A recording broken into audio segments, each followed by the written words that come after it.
My meticulously planned evening, a mosaic of sparkling conversation and strategic connections, was utterly shattered, leaving behind only the jagged fragments of a life I thought was inviolable. The lingering scent of expensive canapés now feels like the bitter taste of betrayal, a cruel mockery of my tireless efforts. My name is Evelyn, and Thomas, he was my husband. We'd been married for 8 years, a period during which I poured every ounce of my energy into elevating our standing, refining our image, and orchestrating our ascent into the circles that truly mattered. Thomas is, on paper, a successful civil engineer, solid, dependable, capable of building literal bridges. He provided for us, paid the bills, managed the practicalities of life with an admirable, if dull, precision. He was, to all outward appearances, a good husband. The kind of man who would never embarrass you, who would always ensure the car was serviced and the finances were in order. My upbringing had ingrained in me the paramount importance of social capital. My mother, a woman who understood the subtle power of influence, taught me that life was a meticulously choreographed dance, and success was measured not just in wealth, but in access, in the caliber of one's connections, in the quiet nod of recognition from the right people.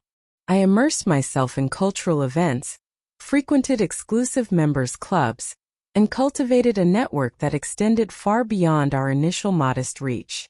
When I met Thomas, he was earnest, kind, and remarkably grounded, but utterly oblivious to the nuanced world of elite society.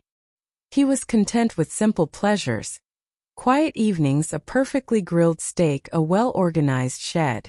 I saw him as a foundational piece, a strong but unpolished element that, with my guidance, could be integrated into the sophisticated tapestry I was weaving for our lives. I genuinely believed I was doing him a profound service, opening his eyes to a world of elegance and aspiration he would never discover on his own. But grounded can also mean stagnant. So incredibly, frustratingly stagnant. Thomas excelled at the practical, the logical, the quantifiable. Our conversations, left to his devices, revolved around concrete pours, bridge stress tests, and the endless minutiae of his construction projects. When I tried to introduce a topic of cultural significance, the latest avant-garde exhibition, the nuances of geopolitical shifts, or even just the subtle symbolism in a vintage film, he'd always have a reason for his disinterest. That's a bit abstract for me, Ev, or, I'm just not seeing the practical application, darling. Or, I'm just too tired, honey, my mind is still on the structural integrity report. Always tired. Always practical. Always prioritizing his simple, linear world over my vibrant, expansive needs. He saw my desires as frivolous distractions from his quiet contentment, from his predictable routines. He even ironed his socks. Ironed. The sheer mundane perfection of it was stifling. I felt like I was slowly suffocating, a rare orchid wilting in a perfectly functional, yet utterly uninspiring environment. I am a woman who thrives on intellectual stimulation, on vibrant connection, on feeling adored, elevated, and challenged. Thomas's affection, while constant, had become routine, almost absent-minded. A polite peck on the cheek, a quiet good night. The passion we once shared had long since been replaced by a comfortable, quiet companionship. And comfortable can be a killer of the soul, especially when you know there's so much more out there, so much more you are capable of. If only you had a partner who truly understood and matched your ambition. I'd look at him across the dinner table, perfectly composed in the well-tailored but utterly conservative suits I selected for him, and feel nothing. Just a vast, aching emptiness, a profound sense of unfulfillment, punctuated by the soft murmur of his true crime podcast playing quietly in his ear. I genuinely believed it was my sacred responsibility, as his wife, to ensure we presented a flawless front to the world. And that required refinement. Continuous, subtle refinement, particularly of Thomas. He was the foundation, yes, but he needed constant polishing to fit into the elegant spaces I was opening for us. He'd occasionally stumble over social cues, make an unintentionally blunt remark, or simply withdraw into himself, appearing disengaged.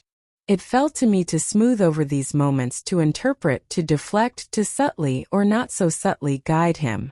This was my work. My social engagements required meticulous planning.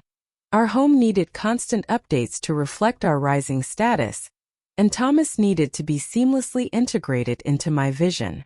These were not mere indulgences. They were professional necessities for our shared climb. So I started small. A gentle correction about an inappropriate topic at a dinner party. A whispered reminder about proper silverware. A subtle nudge to engage with a key contact. "Darling," I'd say, my voice firm but sweet. "It's important to remember that not everyone shares your passion for concrete mixes.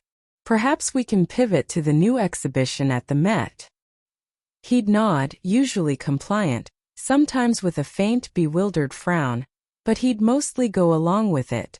He was easily redirected, easily managed. His contentment, which I initially dismissed as admirable focus, slowly became magnified into intolerable stagnation. His quiet nature, once thoughtful, became unresponsive. His unwavering patience, once a comfort, became a sign of his utter lack of spark. And the pressure cooker of my ambition, unshared and unappreciated, had to find an outlet. That outlet inevitably was our social life. We had a carefully curated circle of friends, Julian and Clara, a highly ambitious couple who understood the importance of appearances, and Marcus and Diana, who appreciated good conversation and always had the latest gossip. Our dinner parties, our brunches, our casual get-togethers. These were my stage. This was where I could finally, truly, express my frustrations, disguised as witty anecdotes and harmless marital banter, always casting myself as the long-suffering, elegant partner. "You guys," I'd lament dramatically, usually after a few glasses of my preferred vintage, my voice light, a knowing smile playing on my lips. "Guess what exhilarating insight Thomas offered tonight? A detailed analysis of storm drain efficiency in suburban developments. I swear, the man lives in a world of precise calculations, not human emotion." Julian would chuckle, and Clara, my closest confidant, would roll her eyes in mock sympathy. "Oh, Evelyn," Clara would coo, "you're a saint to put up with it." We'd spiral from there. It wasn't mean-spirited, not really. Not in my mind. It was just truth. It was just funny. It was our story. It was a place where I could say the things I couldn't say to Thomas's face because he was sensitive, because he'd get that wounded look and then I'd be the bad guy. He was too fragile for direct criticism, so this was the only way to manage my frustrations. It was therapy for me. A necessary release for the sheer absurdity of it all. I remembered one particularly exasperated moment after a charity auction. I'd been trying to secure a bid on a rare art piece for our collection, a subtle statement piece. Thomas, bless his heart, had loudly remarked, "That's a very inefficient use of funds, Evelyn. The cost-benefit analysis doesn't justify the emotional return." I'd laughed, a brittle, dismissive sound. "Oh, Thomas, darling," I'd cooed. "Always the engineer. He's just worried it might disrupt the delicate ecosystem of his budget." I winked at Clara, who giggled. Julian, however, looked a bit uncomfortable, his gaze flicking from me to Thomas, who had simply gone quiet, a familiar, distant look in his eyes. He clearly didn't have the social grace to understand it was all in good fun, a playful jab, not a genuine insult. I often subtly, and sometimes not so subtly, sabotaged his simple pleasures. I'd accidentally misplace his favorite worn-out t-shirts, replacing them with crisp, new, aesthetically approved ones. I'd reschedule his quiet evenings in the shed for vital networking dinners. "It's so important for your career, dearest," I'd insist. "You can organize your tools another time. These connections are vital." I'd leave open invitations to exclusive social events on his desk, hoping to subtly shame him into attendance, even if he grumbled. I was convinced I was guiding him, subtly pushing him towards a more sophisticated existence. It was for his own good, ultimately. A painful growth perhaps, but necessary. My condescension, my public humiliation of him, and my increasing demands for his participation in my social ambitions grew exponentially. He was simply the silent partner, the practical one, while I was the visionary, the creative force, the true architect of our public image. His quiet nature, once thoughtful, became boring. His unwavering patience, once a comfort, became a sign of his utter lack of spirit. And the pressure cooker of my ambition, unshared and unappreciated, had to find an outlet. That outlet inevitably was our social life. Thomas, being the analytical and methodical man he was, initially absorbed my comments with a quiet resignation. He understood my longing for social validation. He had tried for years to engage with my world, to attend events he found tedious, to make polite conversation with people he found pretentious. But nothing seemed to be enough. "Evelyn, you push me into these uncomfortable situations, but you don't truly see how much I dread them," he'd once said, his voice quiet, almost pleading. "I just want a simple, peaceful life. I just offer a tight smile. Darling, peaceful is for retirees. We are building a life. And building requires effort, even social effort." He eventually stopped trying, retreating further into his workshop, his presence in the apartment becoming almost ghost-like. I attributed it to his typical introversion, his absorption in his blueprints. I was too busy living my life, curating my image, to truly notice his slow withdrawal. Unbeknownst to me, Thomas, like the meticulous engineer he was, had been noticing the pattern. Not just the increasing frequency of my barbed remarks, but the emotional manipulation behind them.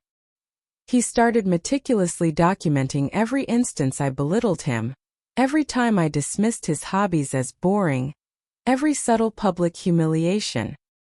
He kept detailed notes, timestamps, even audio recordings of certain particularly cutting remarks I'd made in his presence, or when he overheard me sharing our story with friends, emphasizing my heroic patience and his inherent dullness. "I just needed clarity," he'd later tell his lawyer, his voice calm and precise. Her words began to make me question my own perception of our shared life, my own value. I needed an objective record. He was building a file, not out of malice initially, but because my constant emotional gaslighting was making him question his own sanity, his own worth. He was, in his logical engineering mind, debugging our relationship and finding it terminally flawed. He also, completely hidden from me, began diverting a portion of his earnings into a separate, secure investment fund. This wasn't about revenge. It was about securing his future, his independence. He channeled his quiet resilience, his wounded pride, into this truly self-reliant endeavor. He kept it all completely hidden from me, working late into the night, pouring his energy into his quiet financial plans, while I thought he was just engrossed in his usual coding or shed projects. My focus was on what was ours, his was on what was his, and what he was planning. The climax arrived at the annual charity ball, the pinnacle of the social season. It was my night, truly. I had meticulously planned every detail, from our table placement to my custom-made haute couture gown. I was slated to introduce Thomas, who was receiving a Community Builder Award for his pro bono work on a local infrastructure project, a project I had initially scoffed at for being too small town and not prestigious enough. I intended to give a speech highlighting our shared commitment to philanthropy, but subtly emphasizing my role in guiding his noble, but unsophisticated efforts. The ballroom hummed with anticipation. The spotlight hit me. I walked onto the stage, a vision of confidence and grace, ready to narrate my version of our triumphant journey. I began my speech, recounting my journey, my vision, my dedication to social impact, painting myself as the singular, pivotal figure in his civic contributions. I spoke of the immense personal cost of supporting his practical endeavors, the sacrifices I made for his simple pursuits. I smiled at Thomas in the audience, a patronizing gesture, acknowledging his silent debt. Then, just as I was about to invite Thomas to the stage, the projector screen behind me, which was supposed to display images of our community work, flickered. A different image appeared. Not a photo of our staged charity events, but a series of simple, stark text slides. The first slide read, "The true cost of a relationship, emotional depreciation." A hush fell over the room. I froze, my carefully constructed smile faltering. What was happening? This wasn't my presentation. Then Thomas, calm and composed, walked onto the stage. He held a small remote. He took the microphone from my bewildered hand.